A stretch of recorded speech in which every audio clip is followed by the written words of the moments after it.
অভিযোগ প্ৰতি অভিযোগ আক্ৰমণ ক্ষোভ বিক্ষিপ্ত ঘটনাৰে পঞ্চায়তৰ দ্বিতীয় পৰ্যায়ৰ ভোটগ্ৰহণ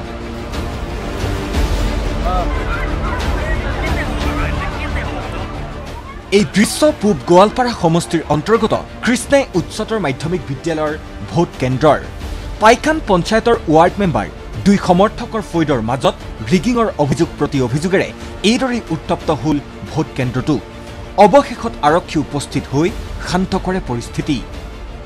ইপিনে দলগাঁও আৰু সামগুৰিত ভোটদানৰ দিনটোত ধন বিতৰণৰ অভিযোগ প্ৰতি অভিযোগত দুটাকৈ কেন্দ্ৰত সৃষ্টি হল ভয়ংকৰ সংঘাত দলগাঁৱৰ গলন্দি গাঁও পঞ্চায়তৰ সদস্য পদৰ প্ৰাৰ্থী হজৰ আলী গুৰুতৰভাৱে আঘাতপ্ৰাপ্ত হয় আক্ৰমণত সামগুৰি সমষ্টিৰ কাঠপাৰাটো নিৰ্বাচন কেন্দ্ৰিক হিংসাত গুৰুতৰভাৱে আহত হল আঞ্চলিক পঞ্চায়তৰ প্ৰাৰ্থী আৰছাদ আলী কাঠপাৰা পিয়লিফুকন ভোট কেন্দ্ৰত উপস্থিত হোৱাৰ সময়তে একাংশ লোকৰ আক্ৰমণৰ বলি হৈ চিকিৎসাধীন হ'বলগীয়া হয় প্ৰাৰ্থীগৰাকী ভোট প্ৰদান কৰি কেন্দ্ৰৰ পৰা ওলাইছো ৰাস্তাত মই বেলেগ চেণ্টাৰত গুচি যাম এই কিছুমান তেওঁৰ বংশৰ মানুহে আহি মোক এনে এটা মিছা ব্লেম দিছে যে আপুনি পইচা কিয় দি আছে কিবা কিবি মিছা ব্লেম দি মোক মানে ধৰি মানে সিহঁতে মানে পাঞ্জাবী ছিঙি দিছে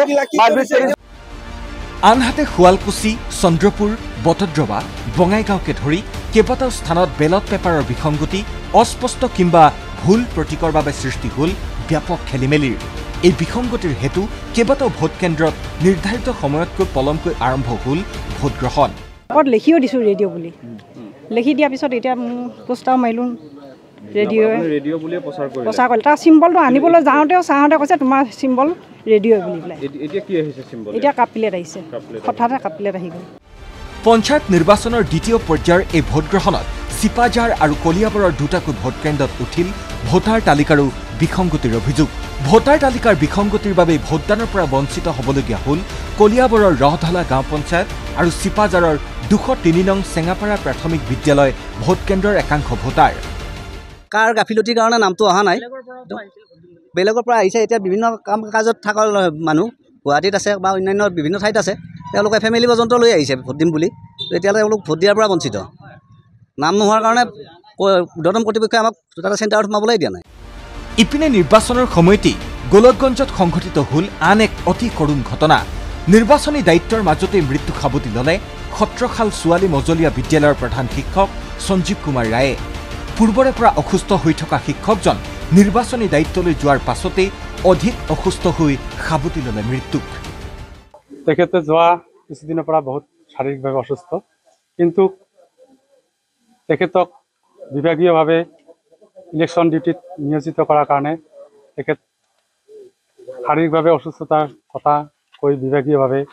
আবেদন কৰিছিল কিন্তু তেখেতৰ অসুস্থতাৰ কোনো ধৰণৰ গুৰুত্ব নিদিয়াৰ ফলত আজি মোৰ দাদাই ইলেকশ্যন কৰ্তব্য পালন কৰিবলৈ ওলাওঁতে যাবলৈ ওলাইছিল এনেকুৱা টাইমতে মোৰ দাদা শাৰীৰিকভাৱে বহুত অসুস্থ বোধ কৰে আনহাতে হোজাইৰ ঢলপুখুৰী গাঁও পঞ্চায়তৰ 561 নং ভোট কেন্দ্ৰটো ভোটদান চলি থাকোঁতে ঘটিল অথন্তৰ ভোটদানৰ মাজতে কেন্দ্ৰটোত ঢলি পৰিল আনোৱাৰ হুছেইন নামৰ এজন পলিং বিষয়া হৃদৰোগত আক্ৰান্ত আনোৱাৰ হুছেইনক তৎকালীনভাৱে ভৰ্তি কৰোৱা হয় চিকিৎসালয়ত ব্যুৰ' ৰিপৰ্ট ND24